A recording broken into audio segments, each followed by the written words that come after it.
Bonjour à tous, dans cette vidéo, nous allons voir comment retrouver l'effectif total d'une population à partir de la donnée de la proportion d'un sous-groupe de cette population. Alors, je vais d'abord faire un petit schéma. Vous avez dans un lycée, donc prenons l'exemple que j'ai écrit ici en rouge. Donc dans un lycée, donc ça c'est ce qu'on appelle la population totale. Population totale, et je vais donner un nom à l'effectif total. Je vais l'appeler grand N. Grand N, c'est l'effectif total, c'est celui que je cherche. Donc, c'est l'effectif total du lycée. Dans ce lycée, vous avez une sous-population qui est mentionnée ici, c'est une classe de seconde. Voilà. Dans cette classe, il y a 34 élèves. Et ces 34 élèves représentent 2% de l'ensemble des élèves du lycée. La question qui est posée, c'est combien y a-t-il d'élèves dans le lycée ? D'accord ?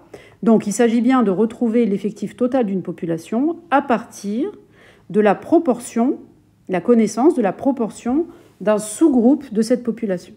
Alors, avant de vous expliquer comment on fait, je voudrais vous montrer qu'en fait, vous savez déjà le faire dans un cas très simple. Si je vous dis que les 34 élèves du lycée, si c'était représente la moitié de l'effectif, si c'était, au lieu que ce soit 2%, si c'était représente la moitié de l'effectif.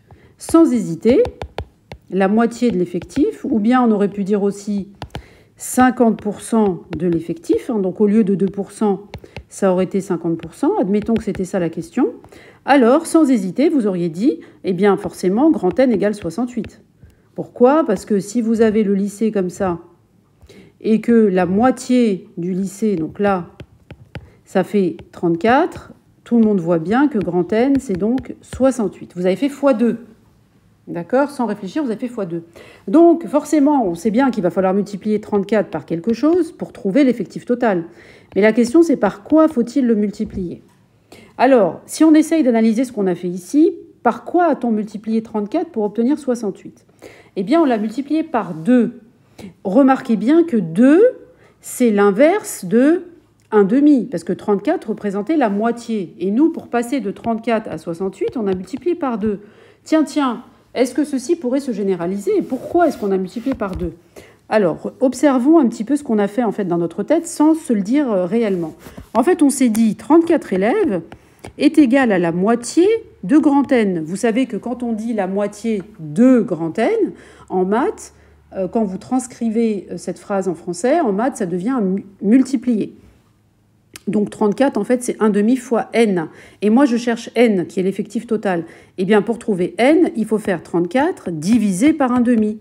Et 34 divisé par 1,5, ça fait justement 34 multiplié par l'inverse de 1,5, c'est-à-dire 34 multiplié par 2. Et donc, voilà pourquoi on multiplie par 2 le 34 pour trouver l'effectif total. D'accord ? Alors, si on revient à notre exemple, je sais que le 34, du coup, si j'applique le même raisonnement, le 34, c'est égal à 2% de grand N. Alors, je vous ai dit tout à l'heure que 2% de grand N, c'est 2% fois grand N. Et donc, moi, je veux grand N. Qu'est-ce que je dois faire ? Je dois faire 34 divisé par 2%, ce qui revient à le multiplier par 100 sur 2. Donc, en fait, pour avoir grand N, je dois faire 34 fois 100 sur 2. Tout à l'heure, j'ai fait fois l'inverse de 1,5, donc ça faisait fois 2. Et là, ça fait fois 100 sur 2.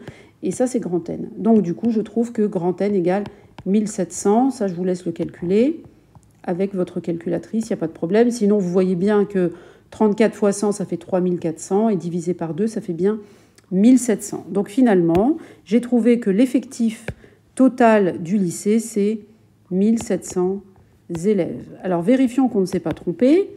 Si je fais 2% de 1700, donc si je fais 1700 fois 2%, eh bien, il faut que ça fasse 34. Vous vérifierez que ça fait bien 34, donc on ne s'est pas trompé. Donc voilà, j'en ai fini avec cette vidéo. J'espère qu'elle vous a plu, qu'elle vous a aidé. Je vous dis à très bientôt pour une prochaine vidéo. Au revoir.